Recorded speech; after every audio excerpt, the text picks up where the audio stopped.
রসুল সাল্লাল্লাহু আলাইহি ওয়াসাল্লামের তরিকা কোনটা? আল্লাহ রসুল এ কথাও ক্লিয়ার করে দিয়েছেন। তিনি বলে গিয়েছেন যে লান তাজিল্লু মা তামাসসাকতুম বিহিমা, তোমরা পথভ্রষ্ট হবে না। তারাকতু ফীকুম আমরাইন, যতদিন পর্যন্ত তোমরা দুটো জিনিসকে আঁকড়ে ধরে রাখবে, এই দুইটা জিনিসকে যদি তোমরা মুজাহিদের কলিজা বানিয়ে নিতে পারো, এই দুটা জিনিসকে যতদিন পর্যন্ত তোমরা আঁকড়ে ধরে রাখতে পারবে, লান তাজিল্লু মা তামাসসাকতুম বিহিমা, তোমরা কোনোদিনের জন্য পথভ্রষ্ট হবে না। এক, কিতাব আল্লাহ হচ্ছে সেটা আল্লাহ তাবারাক ওয়া তাআলার কিতাব। দুই, সেটা হচ্ছে সুন্নাত রাসূলুল্লাহ সাল্লাল্লাহু আলাইহি ওয়াসাল্লাম, আল্লাহ তাবারাক ওয়া তাআলা রাসূলের সুন্নাত। উপস্থিত সম্মানিত শ্রদ্ধেয় আজকের জুমার মুসল্লিবর্গ, সমস্ত রকমের প্রশংসা, আরাধনা, প্রার্থনা কেবলমাত্র সেই মহান আল্লাহ তাবারাক ওয়া তাআলার নিমিত্তে, যে রব্বুল আলামিন আমাদেরকে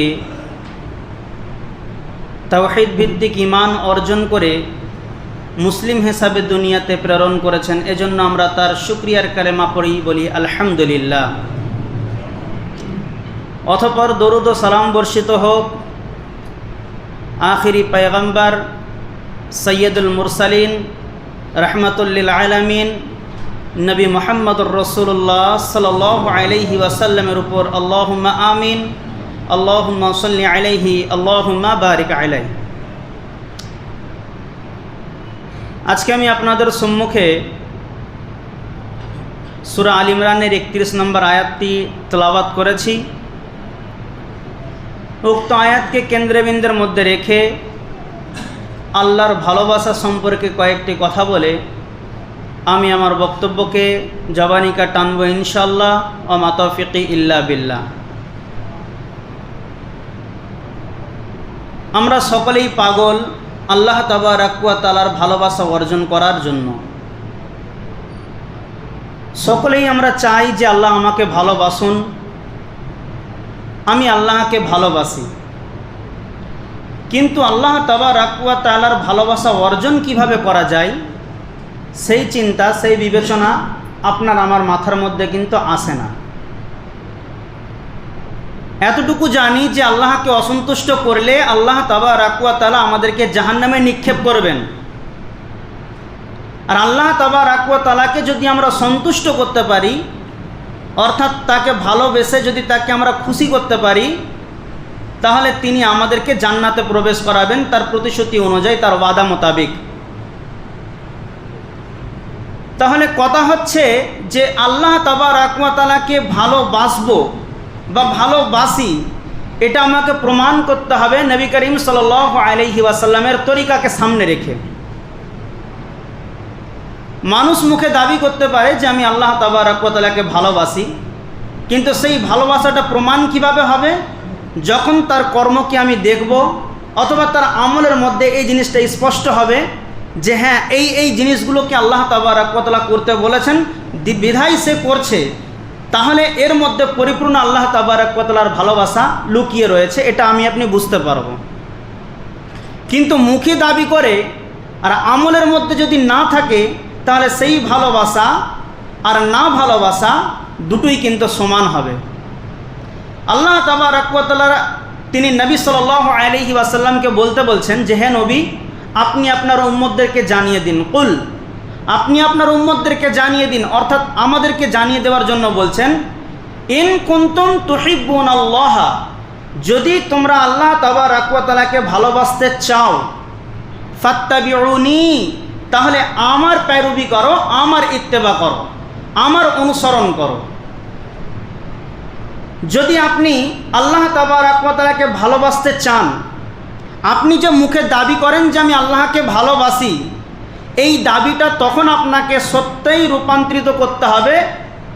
ততক্ষণ পর্যন্ত আপনি সত্যই রূপান্তরিত করতে পারবেন না যতক্ষণ পর্যন্ত নিজের চরিত্রের মধ্যে রাসূলুল্লাহ সাল্লাল্লাহু আলাইহি ওয়াসাল্লামের আদর্শকে ফিটিং না করতে পারছেন। কেন?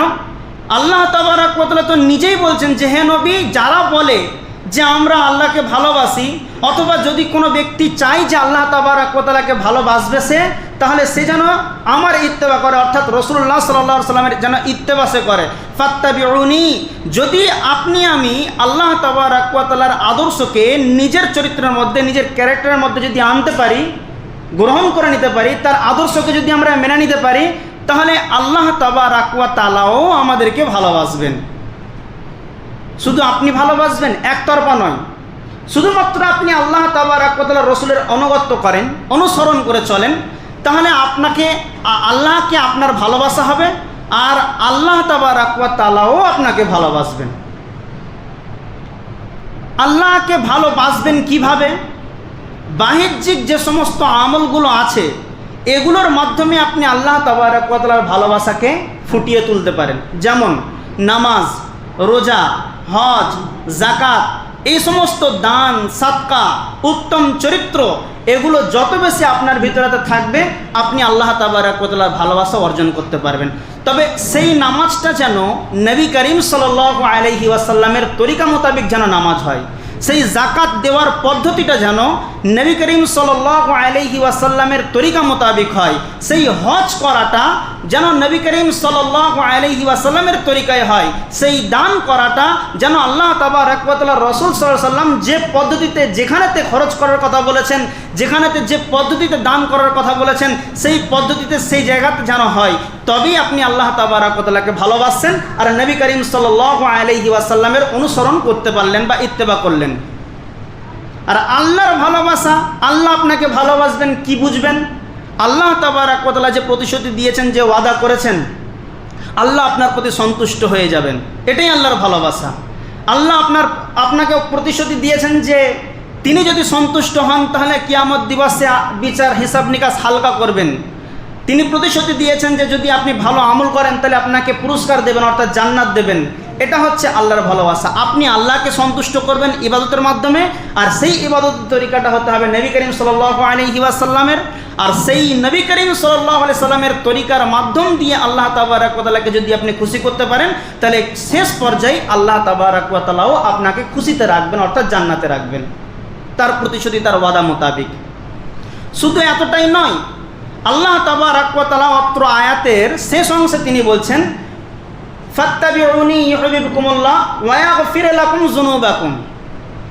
আল্লাহ তাবারাক ওয়া তাআলাকে যদি আপনি খুশি করে দেন, নবী করিম সাল্লাল্লাহু আলাইহি সাল্লামের তরিকাকে গ্রহণ করে, আল্লাহ তাবারাক ওয়া তাআলা তো আপনার প্রতি খুশি হবেনই হবেন, তার সাথে আরও একটা তিনি কাজ করবেন। সেটা হচ্ছে এই যে আপনার জীবনের যে সমস্ত অপরাধগুলো, যে সমস্ত গুনাহগুলো আপনি করে বসেছেন, এই গুনাহগুলোকেও আল্লাহ তাবারাক ওয়া তাআলা মাফ করে দেবেন। সুবহানাল্লাহি ওয়া বিহামদিহি সুবহানাল্লাহিল আযীম। শুধুমাত্র আপনাকে একটা কাজ করতে হবে, যে নামাজ, রোজা, হজ, যাকাত যা কিছুই করছেন নবী করিম সাল্লাল্লাহু আলাইহি ওয়াসাল্লামের তরিকায় করতে হবে। কোনো পীর, ফকির, ওলি, আউলিয়ার তরিকা নয়, অন্য কোনো নবীর তরিকাও নয়, কেবলমাত্র নবী মুহাম্মদুর রাসূলুল্লাহ সাল্লাল্লাহু আলাইহি ওয়াসাল্লামের তরিকা আপনাকে গ্রহণ করতে হবে। এজন্য আল্লাহ তাবারাক ওয়া তাআলা তিনি বলছেন যে কুল, হে নবী আপনি আপনার উম্মতদেরকে জানিয়ে দিন, ইন কুনতুম তুহিব্বুনাল্লাহ, যদি তারা আল্লাহ তাবারাক ওয়া তাআলাকে ভালোবাসতে চায়, ফাত্তাবিউনি, যেন তারা তোমার প্রশংসা, মানে তোমার ইত্তেবা করে। অর্থাৎ আল্লাহর নবীকে বলতে বলছেন যে তোমরা আমার ইত্তেবা করো, মানে নবী করিম সাল্লাল্লাহু আলাইহি ওয়াসাল্লামের ইত্তেবা করতে বলছেন। যদি করা হয় তাহলে কি হবে? ইউহিব্বুকুমুল্লাহ ওয়া ইয়াগফির লাকুম যুনুবাকুম। আল্লাহ তাবারাক ওয়া তাআলা তোমাদেরকে ভালোবাসবেন, তার সাথে সাথে তোমাদের ছোটোখাটো যে গুনাহগুলো রয়েছে সেগুলোকে তিনি মাফ করে দেবেন। আল্লাহু গফুরুর রহিম। তিনি এজন্যই করবেন যে তিনি হলেন গফুর, ক্ষমাশীল, অতি ক্ষমাশীল এবং অতি দয়ালু। তিনি তো তার বান্দার উপরে জুলুম করেন না, তিনি দয়া করেন। যতটা পারবেন তিনি দয়া করবেন, জুলুম করবেন না। তবে জুলুমের ভাগটা আমরা নিজেরাই টেনে আনি। এর আগে আমরা শুনেছি যে যতগুলো দোয়া আছে ক্ষমা প্রার্থনা করা, যে রব্বানা জলামনা আনফুসানা, রব্বি জলামতু নাফসি, এই যে নিজের উপরে আমি অত্যাচার করেছি, নিজের উপরে জুলুম করেছি, তার মানে বোঝা যায় যে মানুষ যখন অপরাধ করে, পাপ করে অথবা গুনাহ করে, তখন সে আল্লাহ তাবারাক ওয়া তাআলার উপরে জুলুম করে না, বরং সে নিজের উপরে জুলুম করে। কেন? যে অপরাধটা সে করছে, এই অপরাধের সাজা তাকেই ভোগ করতে হবে, নাকি তার আব্বাকে বা তার মাকে? না, আমি যে অপরাধ করছি, আমার জ্ঞান হয়ে গিয়েছে, আমি বড় হয়ে গিয়েছি, আমি এখন যদি কোনো অপরাধ করি তো এই অপরাধের সাজা বা শাস্তিটা আমাকে ভোগ করতে হবে। আমার জানের উপর দিয়ে, আমার জানের উপর দিয়ে সেই বালা মুসিবতটা যাবে। এজন্য আল্লাহ তাবারক ওয়া তাআলা যতগুলো দোয়া এসেছে সমস্ত দোয়ার মধ্যে এটাই বলেছেন যে রব্বানা যালামনা আনফুসানা, আমরা নিজের উপর অত্যাচার করেছি। তো আল্লাহ তাবারক ওয়া তাআলা তার ভালোবাসাকে যদি আপনি অর্জন করতে চান তাহলে আপনাকে সর্বপ্রথম নবী করিম সাল্লাল্লাহু আলাইহি ওয়াসাল্লামের তরিকাকে গ্রহণ করতে হবে। চলেন এরপরের আয়াতে আল্লাহ তাবারক ওয়া তাআলা বলছেন কুল আতিউল্লাহ ওয়ার রাসূল, হে নবী আপনি আপনার উম্মতদেরকে জানিয়ে দিন আতিউল্লাহ ওয়ার রাসূল, আল্লাহ তাবারক ওয়া তাআলার হুকুম হাকামগুলোকে মান্য করা এবং নবী করিম সাল্লাল্লাহু আলাইহি ওয়াসাল্লামের কথাকে শ্রবণ করা। আতিউল্লাহ ইত্তেবা করা, যে আল্লাহ তাবারক ওয়া তাআলার আনুগত্য করো, রাসূল সাল্লাল্লাহু আলাইহি ওয়াসাল্লামকে অনুসরণ করো। মানে আল্লাহ তাবারক ওয়া তাআলা যা কিছু বলেছেন, আল্লাহ তাবারক ওয়া তাআলা যে সমস্ত হুকুমগুলোকে দিয়েছেন মাথা পেতে আপনি মেনে নেবেন। যা কিছু আল্লাহ তাবারক ওয়া তাআলা নিষেধ করেছেন সেগুলোকে মাথা থেকে ডিলিট করে দেবেন। কেন? এজন্যই যে নবী করিম সাল্লাল্লাহু আলাইহি ওয়াসাল্লাম এগুলোকে নিষেধ করেছেন, আল্লাহ নিষেধ করেছেন এজন্য। ফাইন তাওয়াল্লাও, যদি আল্লাহ তাবারক ওয়া তাআলার হুকুম হাকামগুলোকে কেউ যদি অমান্য করে, এই হুকুম হাকাম থেকে যদি কেউ মুখ ফিরিয়ে নেয় তাহলে কি হবে? ফাইন্নাল্লাহা লা ইয়াহদিল কওমাল কাফিরিন, আল্লাহ তাবারক ওয়া তাআলা কাফেরদেরকে কোনোদিন ভালোবাসেন না। অর্থাৎ যারা মুখ ফিরিয়ে নেয়, পিঠ দেখিয়ে চলে যায়। আল্লাহ তাবারক ওয়া তাআলা আদেশ করলেন যে তোমরা নামাজ পড়ো 5 ওয়াক্তের, আমি পড়লাম না। আল্লাহ তাবারক ওয়া তাআলা বললেন বছরে একবার যখন জাকাত ফরজ হবে জাকাত দেবে, আমি জাকাত দিলাম না। আল্লাহ তাবারক ওয়া তাআলা বললেন যে যখন তোমাদের কাছে ইস্তেতাআত অর্থাৎ ক্ষমতা থাকবে, রাস্তায় যাতায়াতের খরচ থাকবে, তখন হজ করো, জীবনে একবার ফরজ, সেই হজ আমি করলাম না। এই যে আল্লাহ তাবারক ওয়া তাআলার বিধান থেকে আমি মুখ ফিরিয়ে নিলাম, হুকুম থেকে মুখ ফিরিয়ে নিলাম, তাহলে এরা হচ্ছে কাফের, এরা হচ্ছে ইনকার করনেওয়ালা, এরা হচ্ছে কি অস্বীকার করনেওয়ালা। আল্লাহ তাবারক ওয়া তাআলা এদেরকে কোনোদিন ভালোবাসেন না। তাহলে বোঝা গেল যে আল্লাহ তাবারক ওয়া তাআলার ইবাদত বান্দেগি করা একজন সাধারণ মানুষের জন্য অপরিহার্য। নবী করিম সাল্লাল্লাহু আলাইহি ওয়াসাল্লামের আনুগত্য করা, তার নাকশি কদমের উপরে চলা, তার তরিকাকে গ্রহণ করে নেওয়া, এটা একটা মুসলমানের নৈতিক দায়িত্ব। তাকে যতদিন পর্যন্ত তার জীবনেতে মানে দেহের মধ্যে প্রাণ থাকবে, তাকে আল্লাহ তাবারক ওয়া তাআলার বিধিবিধানের সামনে মাথাটাকে পেতে দিতে হবে। যে আল্লাহ তাবারক ওয়া তাআলা যেখানে যেমন বলেছেন আপনাকে ঠিক সেই রকমভাবে সেখানে তেমনভাবেই করে চলতে হবে। নিজের ব্যক্তিগত মন গড়া দিয়ে আপনি, নিজের ব্যক্তিগত নিয়ম কানুন দিয়ে আপনি আল্লাহ তাবারক ওয়া তাআলার ইবাদত বান্দেগি করে আল্লাহ তাবারক ওয়া তাআলাকে খুশি করতে পারবেন না। আপনি আপনার মনকে সান্ত্বনা দিতে পারেন যে আমি এই তরিকা গ্রহণ করে নিয়ে আল্লাহ তাবারক ওয়া তাআলার শুকরিয়া করছি, আল্লাহ তাবারক ওয়া তাআলার প্রশংসা করছি, বা আল্লাহ তাবারক ওয়া তাআলার ইবাদত বান্দেগি করছি, এটা আপনি নিজেকে সান্ত্বনা দিতে পারবেন। কিন্তু আল্লাহ তাবারক ওয়া তাআলার সন্তুষ্টি অর্জন করতে পারবেন না। যদি আপনাকে সন্তুষ্টি অর্জন করতে হয় তাহলে রাসূলুল্লাহ সাল্লাল্লাহু আলাইহি ওয়াসাল্লামের তরিকাকে গ্রহণ করতে হবে। রাসূলুল্লাহ সাল্লাল্লাহু আলাইহি ওয়াসাল্লাম আমাদের আদর্শ, তিনি আমাদের আইডিয়াল। যদি তাকে আপনি সামনে রেখে কোনো আমল না করেন তাহলে তো সেটা বেকার হয়ে যাবে। যেমন আমরা ওস্তাকার দর্জি মানুষ, আমাদের জন্য এটা খুব বুঝতে সুবিধা হবে। যখন আমরা একটা থান ঘড়ি করি, ঘড়ি করার পরে তো যখন কাটি তাকে কি আমরা এমনি কেটে দিই না, তার উপরে তো একটা প্যাটার্ন ফেলে আমরা করি, তার উপর আমরা একটা প্যাটার্ন ফেলি। প্যাটার্নটা ফেলার পরে তো সেই মোতাবিক আমরা কাটিং করার পরে তো তবে সেলাই করি, সেলাই করলে পরে জিনিসটা ঠিকঠাক হয়। যদি নিজের ব্যক্তিগত মন গড়া কাটিং করে যদি সেলাই করি আর করার পরে যদি প্যাটার্নের সঙ্গে মেলাই তাহলে কি সেটা মিলবে না। তো ঠিক সেরকমভাবে আপনি নামাজ, রোজা, হজ, যাকাত প্রত্যেকটা ইবাদতকে যদি আপনি আপনার নিজের মন গড়া কথা, নিজের মন গড়া পদ্ধতি অনুযায়ী যদি করেন, আর করার পরে তো যদি সেটা আল্লাহকে দেন যে আল্লাহ আমি এই সমস্ত ইবাদতগুলো সব তোমার জন্য করলাম, আল্লাহ যখন নবী সাল্লাল্লাহু আলাইহি সাল্লামের আদর্শের সঙ্গে আপনার এই আমলকে মিলিয়ে দেখবেন যে কোনো রকমের মিল পাওয়া যাবে না, তো সে আপনার আমলের কোনো দাম থাকবে না, সব কিছু শেষ হয়ে যাবে। তাহলে আপনি প্রত্যেকটা আমল করবেন আল্লাহ তাবারক ওয়া তাআলা, রাসূল সাল্লাল্লাহু আলাইহি ওয়াসাল্লামের তরিকা যেন তার মধ্যে থাকে। যদি না থাকে আপনার আমল বেকার। আল্লাহ সুবহানাহু ওয়া তাআলা তার রাসূল সাল্লাল্লাহু আলাইহি ওয়াসাল্লামকে বলছেন ইন্নাকা লা তাহদি মান আহবাবতা, হে নবী আপনি যাকে পছন্দ করেন, যাকে ভালোবাসেন তাকে আপনি হেদায়েত দিতে পারেন না, সৎ পথে আনতে পারেন না। তার মানে আপনাকে আমি যতই খুতবা দিই, আর যতই বোঝাই কোরআন হাদিস দিয়ে, আমি আপনাকে সৎ পথে আনতে পারবো না। কেন? এটা স্বয়ং আল্লাহ তাবারক ওয়া তাআলার হাতে তিনি নিজে রেখেছেন, আর তিনি তার প্রিয় হাবিব নবী মুহাম্মদ রাসূলুল্লাহ সাল্লাল্লাহু আলাইহি ওয়াসাল্লাম কেউ কথা বলেছেন। আমরা শুনেছি যে আল্লাহ তাবারক ওয়া তাআলার নবী মুহাম্মদ রাসূলুল্লাহ সাল্লাল্লাহু আলাইহি ওয়াসাল্লাম যখন ওনার চাচা আবু তালেবকে সেবা করছিলেন, অর্থাৎ মৃত্যুসজ্জায় তিনি আছেন, খালি এতটুকু বলতে বলছেন যে আপনি লা ইলাহা বলুন, বাকিটা আমি সামনে নেব। কেন? এজন্যই যে তিনি ইসলামের জন্য যতটা পেরেছেন ততটা কাজ করে গিয়েছেন, যদিও তার ভিতরে ঈমান ছিল না। আল্লাহর রাসূল সাল্লাল্লাহু আলাইহি ওয়াসাল্লাম যখন তিনি তার চাচা আবু তালেবের নিকটে রয়েছেন, অর্থাৎ আলী রাদিয়াল্লাহু তাআলা আনহুর পিতার আন্ডারেতে, তখন ওই মক্কার মুশরিকদের একজনেরও ক্ষমতা ছিল না যে নবী করিম সাল্লাল্লাহু আলাইহি ওয়াসাল্লামের সামনে দাঁড়িয়ে নবী করিম সাল্লাল্লাহু আলাইহি ওয়াসাল্লামকে ধমক দিয়ে কথা বলবে। একটা মানুষের ক্ষমতা ছিল না যে নবী করিম সাল্লাল্লাহু আলাইহি ওয়াসাল্লামের সামনে দাঁড়িয়ে আল্লাহর রসুলকে ছোট বড় কথা বলে অপমান করবে। কেন? পাশে সাপোর্টিং হিসাবে তার চাচা আবু তালেব রয়েছেন।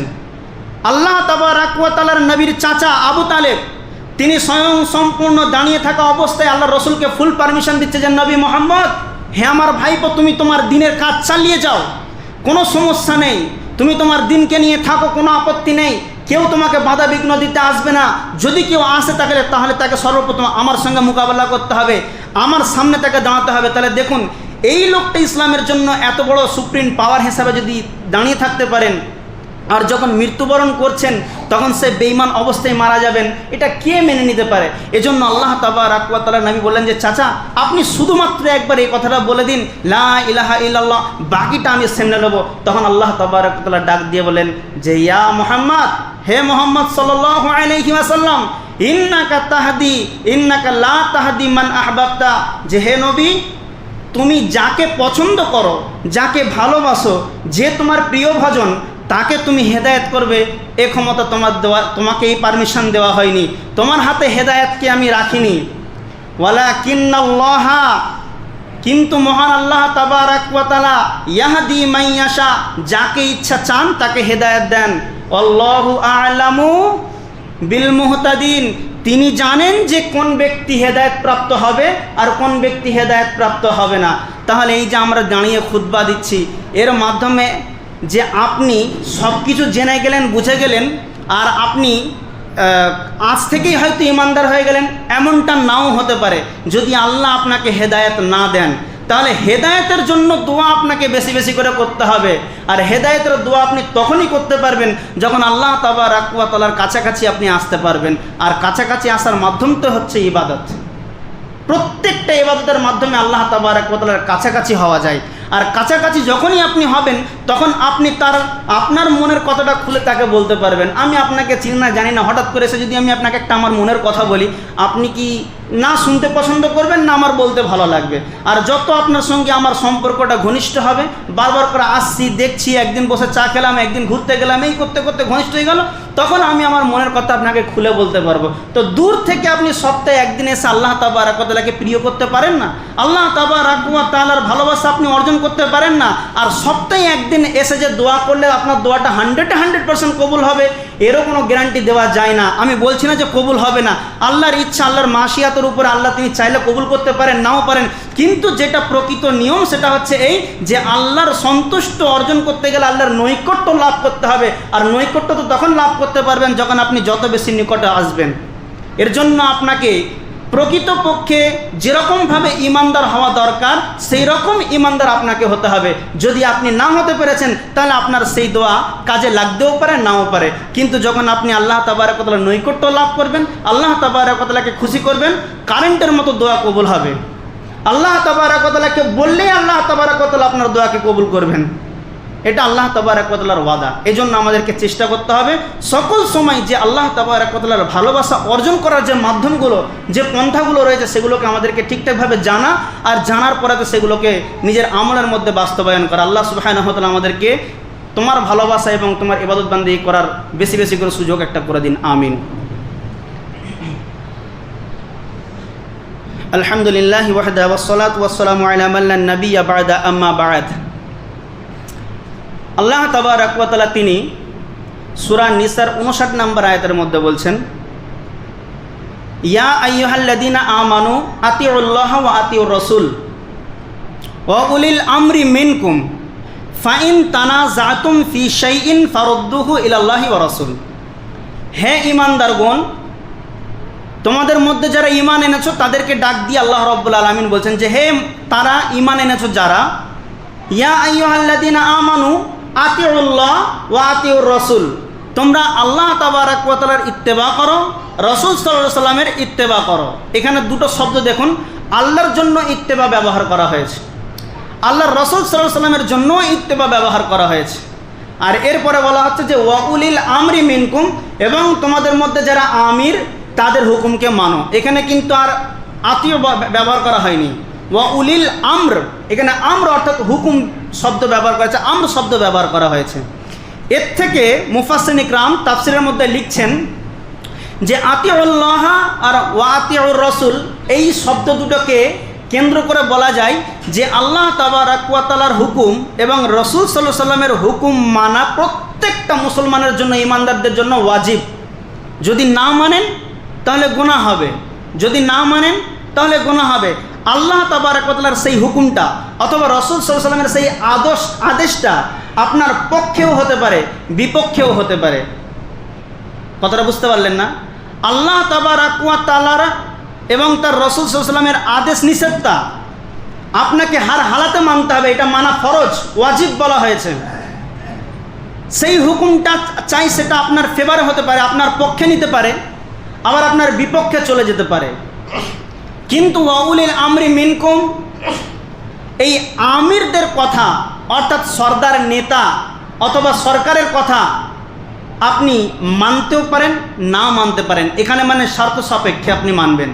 কিভাবে? যদি ওয়া উলিল আমরি মিনকুম এর তরজমা বা তাফসির যদি দেখেন, তাহলে যদি কোনো আমির, উজিরে আজম যদি আপনাকে কোনো একটা জিনিসের হুকুম দেন আর সেই হুকুমটা যদি শরীয়ত সাপেক্ষে হয় অর্থাৎ শরীয়ত মোতাবেক যদি হয়, তাহলে আপনাকে অবশ্যই তার হুকুমকে মেনে নিতে হবে, সে যেমনই হোক না কেন। যদি সেই হুকুমটা আল্লাহ তাবারক ওয়া তাআলা যে আমাদেরকে শরীয়ত দিয়েছেন এই শরীয়তের বাইরে যদি না চলে যায়, গুনাহ যদি না হয়, তাহলে সেটা আপনি অবশ্যই মানবেন। সাপোজ ধরে নিন এখন আমাদের বর্তমান ভারতবর্ষের উজিরে আজমকে প্রধানমন্ত্রী, তো প্রধানমন্ত্রী যদি এখন বলেন যে हर मुसलमान को चाहिए कि 5 वक्त नमाज मस्जिद में आकर पढ़े, তো এই কথাটা আপনি মানবেন কি মানবেন না? সে তো বেঈমান, তার তো ঈমান নেই। আপনি মানবেন কি মানবেন না? উজিরে আজম, নেতা, অথচ তার কথাটা আমাকে দেখতে হবে শরীয়ত সাপেক্ষে কি না। হ্যাঁ, উনি যে কথাটা বলেছেন যে ঠিক বলেছেন, প্রত্যেকটা মুসলমান পুরুষ যারা আছে, মুসলিমা নয়, মুসলিম যারা আছে, মুসলমান অর্থাৎ পুরুষ যারা আছে, তাদের প্রত্যেকেরই 5 ওয়াক্তের নামাজকে মসজিদে এসে পড়াটা ফরজ, অপরিহার্য করে দেওয়া হয়েছে। আর যদি কোনো সময় উনি একটা লেকচারে বলেন যে हर मुसलमानों को सालाना एक बार अजमेर में जाकर चादर ओढ़ना चाहिए, चादर चढ़ाना चाहिए, আপনি আমি सहमत? এর থেকে কি আপনি আমি এই কথা কি মানে মেনে নিতে পারি না, এই কথা মানব না। কিন্তু এটা দেশের প্রধানমন্ত্রীর ক্ষেত্রে অথবা আমির যারা, সরদার যারা, তাদের ক্ষেত্রে এটা তাদের হুকুমের আদেশটার উপরে নির্ভর করে যে এটা শরীয়ত সাপেক্ষে না শরীয়ত বিপক্ষে। যদি শরীয়ত মোতাবিক হয় তাহলে অবশ্যই সেটাকে আপনি মানবেন, আর যদি সেটা শরীয়তের বিপরীত চলে যায় তাহলে সেটা আপনার মানার দরকার নেই, কোনো গুনাহ হবে না। কিন্তু আল্লাহ তাবারক ওয়া তাআলা এবং তার রাসূলের ব্যাপারেতে এ কথা বলা হয়নি যে যেটা আপনার ফেভারেতে হবে। আল্লাহ একটা বিধান দিলেন, রাসূলুল্লাহ সাল্লাল্লাহু আলাইহি ওয়াসাল্লাম একটা তরিকা বলে দিলেন, এই বিধানটা অথবা এই তরিকাটা আপনার মানতে খুব কষ্টকর, যুক্তি অসঙ্গত, মানে আপনার যুক্তির সঙ্গে কোনো মিলছে না, আপনি ছেড়ে দেবেন, এই সুযোগ নেই। আপনাকে কষ্ট করে হলেও আপনাকে সেই ক্ষেত্রে আল্লাহ তাবারক ওয়া তাআলার এবং তার রাসূলের হুকুম হাকামগুলোকে, তরিকাকে গ্রহণ করে নিতে হবে। তাই আল্লাহ তাবারক ওয়া তাআলা, আল্লাহ সুবহানাহু ওয়া তাআলা তিনি বলছেন যে ইয়া আইয়ুহাল্লাযীনা আমানু, হে ঈমানদারগণ, হে বিশ্বাসীগণ, আতিউল্লাহ ওয়া আতিউর রাসূল, তোমরা আল্লাহ তাবারক ওয়া তাআলার আনুগত্য করো, রাসূলের আনুগত্য করো। ওয়া উলিল আমরি মিনকুম, আর তোমাদের মধ্যে যারা আমির তাদের কথাকে মানো। ব্যাখ্যা করলাম, ফাইন তানাযাতুম ফি শাইইন ফারুদ্দু ইলাল্লাহ ওয়া রাসূল, যদি এই মাসাইল অথবা হুকুম হাকামগুলো মানার দিক থেকে যদি আপনারা কোনো তানাজুর মধ্যে পড়েন, অর্থাৎ বিভ্রান্ত হয়ে যাচ্ছেন যে কোনটা ঠিক, এটা না এটা, 5টা মৌলবী সাহেব বলছে এমন, 5টা মৌলবী সাহেব বলছে অমন, তো আপনি তখন এই বিষয়টাকে ফিরিয়ে দেবেন আল্লাহ তাবারাক ওয়া তাআলা এবং তার রাসূলের দিকে। এখানে আর কিন্তু আমিরের অপশন নেই যে তোমাদের দেশের মন্ত্রী কি বলে দেখো, তোমাদের সর্দার কি বলে দেখো, তোমাদের উজির আজম কি বলে দেখো, এই অপশন কিন্তু নেই। যখন ফাইন তানাজাতুম ফি শাইইন ফারুদ্দুহু ইলাল্লাহি ওয়া রাসূল, যখন কোনো ঝামেলার মধ্যে তোমরা জড়াবে কোনো হুকুম হাকামকে নিয়ে, কোনো শরীয়তের বিধানকে নিয়ে, তখন তোমরা সম্পূর্ণ জিনিসটাকে ট্রান্সফার করো কিতাবুল্লাহ অর্থাৎ আল্লাহ তাবারাক ওয়া তাআলার কিতাবের দিকে, রাসূল সাল্লাল্লাহু আলাইহি ওয়াসাল্লাম বলতে রাসূল সাল্লাল্লাহু আলাইহি ওয়াসাল্লামের সুন্নাতের দিকে। যদি সুন্নাত কিতাব এবং সুন্নাত মোতাবিক যদি হয়ে যায় তাহলে আপনারা অনায়াসে সেটা মেনে নেবেন। আর যদি এটা কিতাব সুন্নার সঙ্গে যদি কোনো মিল না থাকে, কোনো বুজুর্গানের দিন, কোনো আলেমের দিন, কোনো দরবেশ ইত্যাদি যদি কেউ বলে থাকে, তাহলে সেটাকে মানার কোনো দরকার নেই। কেন? আল্লাহ তাবারাক ওয়া তাআলা নিজে কথা স্পষ্ট করে জানিয়ে দিয়েছেন। আর শেষ বেলাতে আল্লাহ তাবারাক ওয়া তাআলার ব্যাপারে একটা কথা বলি, রাসূল সাল্লাল্লাহু আলাইহি ওয়াসাল্লামের ব্যাপারে, যে আমরা তো আল্লাহ রসুলকে দেখছি না, তাহলে আমরা কিভাবে বুঝবো যে আল্লাহ তাবারাক ওয়া তাআলার বিধান কোনটা, রাসূল সাল্লাল্লাহু আলাইহি ওয়াসাল্লামের তরিকা কোনটা? আল্লাহ রসুল এ কথাও ক্লিয়ার করে দিয়েছেন। তিনি বলে গিয়েছেন যে লান তাজিল্লু মা তামাসসাকতুম বিহিমা, তোমরা পথভ্রষ্ট হবে না।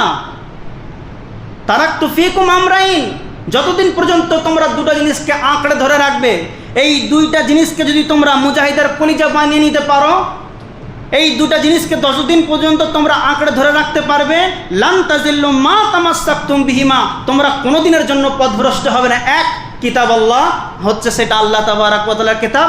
2, সেটা হচ্ছে সুন্নাত রাসূলুল্লাহ সাল্লাল্লাহু আলাইহি ওয়াসাল্লাম, আল্লাহ তাবারাক ওয়া তাআলার রাসূলের সুন্নাত।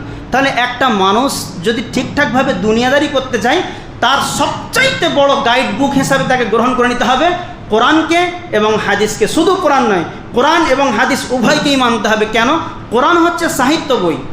যেমন আমরা পড়াশোনা করি যে স্কুলে যারা, তারা জানি যে সাহিত্য বই সংক্ষিপ্তভাবে আমরা তার যদি গল্পটা পড়ি তো বুঝতে পারি না, কিন্তু যখনই তার সহায়িকা নেই, তার অর্থ মানে যেটাকে নোট বই বলা হয় সেটা যখন নেই, তখন তার ভাব অর্থ পুরো বুঝতে পারি, তখন তার ভাব অর্থ বুঝতে পারি। কোরআনে বলা হয়েছে যে নামাজ পড়ো, 5 ওয়াক্তের নামাজ তোমরা পড়ো, কোন সময়ে পড়বেন, কোন পদ্ধতিতে পড়বেন, কিভাবে পড়বেন, কোন ওয়াক্তের নামাজ কয় রাকাত পড়বেন, কোরআন স্পষ্ট নেই। তাহলে আপনি শুধু যদি কোরআন পড়েন, তাহলে কোরআনের মাধ্যমে আপনি বুঝলেন যে নামাজটা আল্লাহর বিধান, আল্লাহ ফরজ করেছেন, পড়তে হবে, কিন্তু কিভাবে পড়বেন এটা আপনি কোথায় পাবেন? সহযোগিতা আপনাকে নিতে হবে তাফসির। আর তাফসিরই হচ্ছে হাদিস, হাদিসের সাহায্য সহযোগিতা না নিলে চলবে। এজন্য আল্লাহ তাবারাক ওয়া তাআলা বলেছেন যে আমি দুটা জিনিসকে ছেড়ে যাচ্ছি, শুধু কোরআনকে নয়, অথবা শুধু সুন্নাত, আল্লাহ রসুলের সুন্নাত হাদিসকে নয়, বরং আমি ছেড়ে যাচ্ছি দুটা জিনিস, কিতাবুল্লাহ ওয়া সুন্নাতি রাসূলুল্লাহ, আল্লাহ রসুলের সুন্নাত এবং আল্লাহ তাবারাক ওয়া তাআলার কিতাব। যতদিন পর্যন্ত তোমরা আঁকড়ে ধরে রাখতে পারবে, তোমরা কোনোদিনের জন্য পথভ্রষ্ট হবে না। তাহলে আল্লাহ তাবারাক ওয়া তাআলার ভালোবাসা অর্জন করতে গেলে রাসূল সাল্লাল্লাহু আলাইহি সাল্লামকে ছাড়া আমরা আল্লাহ তাবারাক ওয়া তাআলার ভালোবাসা অর্জন করতে পারবো না।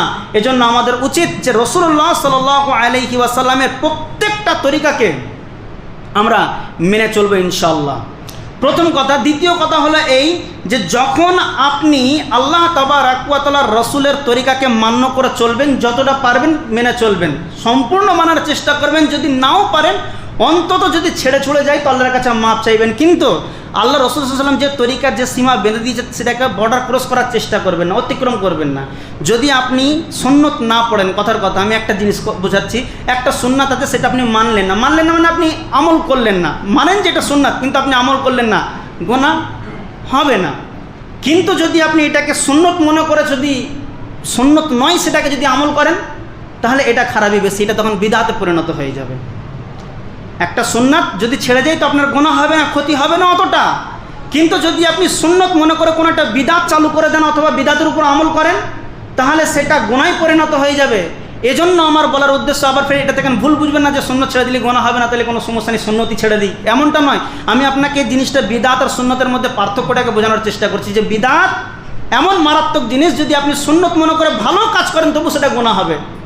আর সুন্নাত যদি আপনার কর্মব্যস্ততার কারণে হলেও যদি ছেড়েও যায়, অন্তত গুনাহ হবে না, এটা মাথায় রাখবেন। এজন্য আমি আপনাকে বলি যে আল্লাহ তাবারাক ওয়া তাআলার প্রত্যেকটা সুন্নাতকে পাবন্দির সঙ্গে যেন আমরা মেনে চলতে পারি, সে চেষ্টা আমাদেরকে চালিয়ে যেতে হবে। আল্লাহ সুবহানাহু ওয়া তাআলার কাছে দোয়া করি যে আল্লাহ তাবারাক ওয়া তাআলা যাতে করে আমরা তোমার হুকুম হাকামগুলোকে পুঙ্খানুপুঙ্খরূপে যেন মানতে পারি সে তৌফিক আমাদেরকে দান করো, আমিন। ইয়া ইলাহাল আলামিন, আমরা যেন তোমার হুকুম হাকামগুলোকে নবী করিম সাল্লাল্লাহু আলাইহি ওয়াসাল্লামের তরিকায় যেন আমরা মান্য করে চলতে পারি সে তৌফিক আমাদেরকে দান করো, আমিন। ইয়া আল্লাহ রাব্বুল আলামিন, আমরা জেনে শুনে ইচ্ছাকৃতভাবে অইচ্ছাকৃতভাবে রাতের অন্ধকারে দিনের উজালাতে শিরিক বিদআত সাগিরা কাবিরা জাহিরা বাতিনা যত রকমের আল্লাহ আমরা গুনাহ করেছি, আল্লাহ তুমি সমস্ত গুনাহগুলোকে মাফ করে দাও, আমিন। ইয়া আল্লাহ রাব্বুল আলামিন, আমাদের পিতামাতা স্নেহের কোলে নিয়ে ছোট্টবেলাতে যেমন তিলে তিলে আমাদেরকে মানুষ করেছে আল্লাহ, আজকে তুমি তাদেরকে তোমার রহমতের কোলে নিয়ে লালন পালন করো, আমিন। ইয়া আল্লাহ রাব্বুল আলামিন, এখনো পর্যন্ত যারা অসুস্থ হয়ে হাসপাতালের বেডে অথবা নিজের বাড়িতে কাতরাচ্ছে আল্লাহ, তুমি তাদেরকে সুস্থ করে তোমার দিনের দিকে তাদেরকে ফিরিয়ে আনো, আমিন। ইয়া আল্লাহ রাব্বুল আলামিন, আমরা যেন 5 ওয়াক্তের নামাজকে পাবন্দির সঙ্গে বা জামাত মসজিদে এসে আদায় করতে পারি সে তৌফিক তোমাদেরকে দান করো, আমিন। আল্লাহুম্মা সাল্লি আলা মুহাম্মাদিন ওয়া আলা আলি মুহাম্মাদ কামা সাল্লাইতা আলা ইব্রাহিম ওয়া আলা আলি ইব্রাহিম ইন্নাকা হামিদুম মাজিদ। আল্লাহুম্মা বারিক আলা মুহাম্মাদিন ওয়া আলা আলি মুহাম্মাদ কামা বারাকতা আলা ইব্রাহিম ওয়া আলা আলি ইব্রাহিম ইন্নাকা হামিদুম মাজিদ। রব্বানা তাকাব্বাল মিন্না ইন্নাকা আনতাস সামিউল আলিম وتب علينا إنك أنت التواب الرحيم. سبحان ربك رب العزة عما يصفون وسلام على المرسلين والحمد لله رب العالمين. السلام عليكم ورحمة الله.